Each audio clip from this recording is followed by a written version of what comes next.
Had we not told, had Nelson Mandela agreed to the conditions which were given to him when he arrived in Robben Island, we wouldn't be where we are. Because they said to him, we can release you. The only thing that you have to do is to denounce the revolution. O.R. Tambo, in exile, can't live a normal life. The whole successful black lawyer threw away his career for us to be where we are.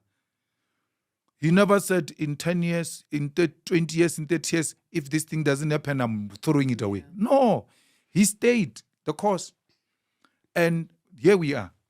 Winnie Mandela, the woman that fought and kept the fires burning when our leaders were in prison, when our leaders were in exile, when our leaders were underground.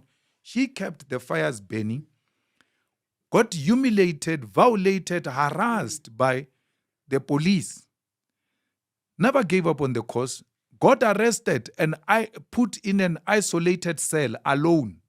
She tells you a story that to a point where she was starting to explain to the ants, because the only thing that was moving in her cell was ants. She started talking to the ants. She never, in that conversation with the ants, said, I'm going to quit this thing. The minute they opened the year, I'm going to quit. No, she became more resolute. And what is even worse about Winnie Mandela is that when democracy came, the violation continued. The humiliation continued. The people that she thought were her comrades isolated her and dealt with her to an extent that they even wanted to imprison her. So we grew under her. We respected her. We saluted her, the woman we named this building after.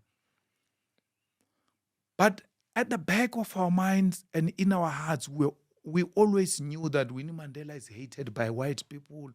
She's not wanted, but people misunderstand her. She's correct because we're fed that lie. And when Winnie died, I never cried. I went to her house because I went to see her at the hospital and all of that. And I knew she was sick. When she died, I never cried. I cried when we were on the N1 to Four Ways. It was raining. And then the people who were going to the south and were going north stopped the cars because the N1 north was blocked for the procession, and then the N1 south was open. People on their own stopped their cars under heavy rain, took pictures, waved at her and all of that. And when we turned into Winnie Mandela Drive, William Nicole, we found long queues of people standing on the sides of the roads, black and white, including black kids waving their last goodbyes. That's when I cried because I was told this person is not loved by anyone.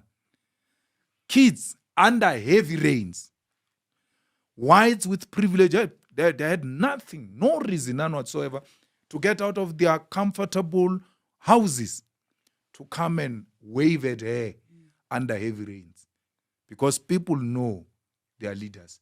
Yeah. Had Winnie given up on the struggle, wouldn't be where we are. You, the young women who look up to her, who say we have multiplied, you will not have seen the need to join the struggle. Actually, they would have used her to scare you guys.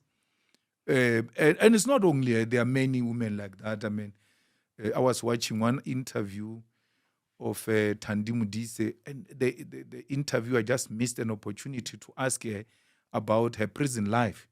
She gave birth in prison.